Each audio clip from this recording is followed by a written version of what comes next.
Hər vaxtınız xeyir. Hamınızı salamlayıram.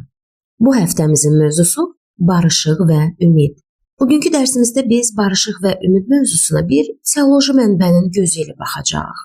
Bu mənbə əslində münaqişədən sülhə doğru gedən mənəvi bir səyahətin yol xəritəsini təqdim edir. Yaxşı, gəlin başlayaq. Bəlkə də hər şeyin mərkəzində dayanan sual budur. Münaqişədən sülhə aparan yol hansıdır? Yəni bir insan, bir cəmiyyət bu qədər gərginlikdən, ayrılıqdan sonra əsl davamlı bir sülhə necə çata bilər?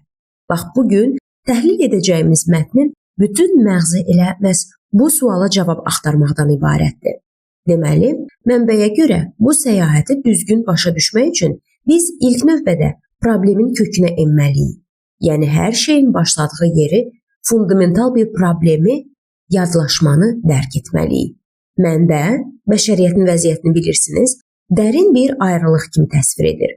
Amma bu sadəcə bir məsafə deyil. Bu günahın yaratdığı aktiv bir düşmənçilikdir. Elə barışığa ehtiyac yaradan əsas problem də məhz budur. Yaxşı, bəs bu qədər dərin bir yadlaşmanın həlli nədir? Mənbənin təklif etdiyi həll yolu, baxın, elə bu ayənin içində gizlənib. Bu sadəcə keçmişdə olmuş bir hadisə deyil, insanı tamamilə dəyişdirən və onu Allahın huzuruna hazırlamaq məqsədi daşıyan bir prosesdir. Deməli, problem yadlaşmadır, həll yolu isə barışıq. Gözəl, bəs bu barışıq prosesi praktikada necə işləyir? Bax, bu mənbə müjdə anlayışını çox aydın 3 addımlı bir çərçivəyə salaraq izah edir. Baxın, burada çox maraqlı bir nüans var. Bu 3 addımı bir-birinin ardınca gələn pillələr kimi düşünməyin.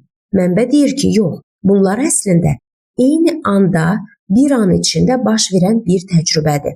Yəni bir tərəfdən öz acizliyini dərk edirsən, digər tərəfdən Məsihin sənin üçün etdiklərini imanla qəbul edirsən və elə həmin anda sanki bir düyməyə basılır və sənin həyatında tamamilə yeni dəyişdirici bir qüvvə işə düşür. Hər şey bir-birinə bağlıdır. Bu möhtəşəm prosesin teoloji təməlini isə məncə mənbədəki bu açar ayə mükəmməl şəkildə ortaya qoyur. Bu sanki ilahi bir mübadilədir. Yəni Məsih bizim yerimizi tutur ki, biz də onun salihliyinə sahib ola bilək. Çox dərin bir fikirdir, elə deyilmi? Yaxşı, barışıq baş tutdu. Bəs sonra hekayə burada bitirmi? Mənbə deyir ki, əsla. Əslində bu son deyil, başlanğıcdır. İman tək bir anlıq hadisə deyil, davamlı bir yol, bir səyahət kimi təqdim olunur. İmanda davam etmək. Bu nə deməkdir əslində? Mənbəyə görə bu pasiv şəkildə gözləmək deyil. Bu hər gün şuurlu bir seçim etmək. O iman yolunda aktiv və məqsəd yönlü şəkildə qalmaq deməkdir. Mənbənin mövqeyini daha aydın başa düşmək üçün gəlin bir müqayisəyə baxaq. Bir tərəfdən mənbənin vurğuladığı davamlı bağlılıq var, digər tərəfdə isə bəzi ilahiyyatçıların irəli sürdüyü bir dəfə xilas oldusa, hər şey bitdi kimi daha statik bir anlayış var. Mənbə aydın şəkildə birinci mövqeyini dəstəkləyir.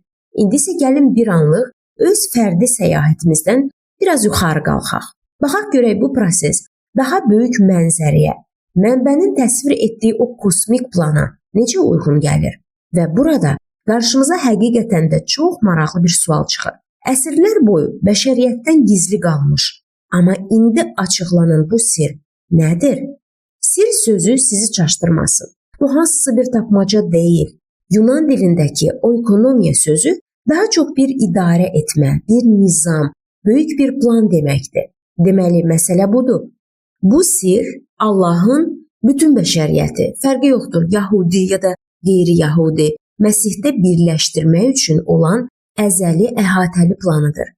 Və bu nəhəng, bu kosmik planın ürəyində, mərkəzində inanılmaz dərəcədə şəxsi bir həqiqət dayanır. Mənbə məhz bu ifadəni vurğulayır. Sizdə olan Məsih, bütün o böyük planın fərdi, həyat dəyişdirən nüvəsi elə odur. Beləliklə səyahətə başladıq. Yol boyunca o böyük planı anladıq. Bəs son dayanacaq, çatmalı olduğumuz yer haradır? Son bölmə məhz bu səyahətin təyinat nöqtəsini, yəni məqsədini bizim üçün aydınlaşdırır. Mənbə yetkinlik anlayışını aydınlaşdırmaq üçün Yunan sözünə, teleos sözünə diqqət çəkir. Amma diqqətli olaq.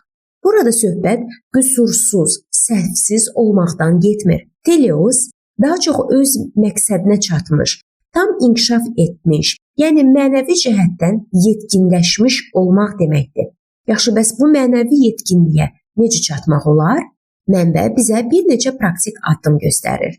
Gördüyünüz kimi bu sadəcə bir hiss məsələsi deyil. Bu həm bilik, həm dərrakə, həm də həyat tərzinin bir-biri ilə bağlı olduğu hər tərəfli bir prosesdir. Və bütün bu səyahətin mahiyyətini məncə mənbədən gələn bu sitat bir cümlə ilə cəmləşdirir. Yəni sonda ümidimizin mənbəyi bizim öz cəhdlərimiz deyil, tamamilə Məsihin özü və onun bizim içimizdəki fəaliyyətidir. Beləliklə, bu təhlili yekunlaşdırarkən gəlin bir anlıq dayanıb düşünək. Mənbəyin təsvir etdiyi bu Məsihdə yetkin olmaq ideyası bizim bugünkü bu qədər sürətli və mürəkkəb dünyamızda əslində nə deməkdir? Bu bizim gündəlik qərarlarımıza, münasibətlərimizə və həyatdakı məqsədlərimizə necə təsir edə bilər? Bu barədə düşünün əziz dostlar. Dinlədiyiniz üçün təşəkkür edirəm.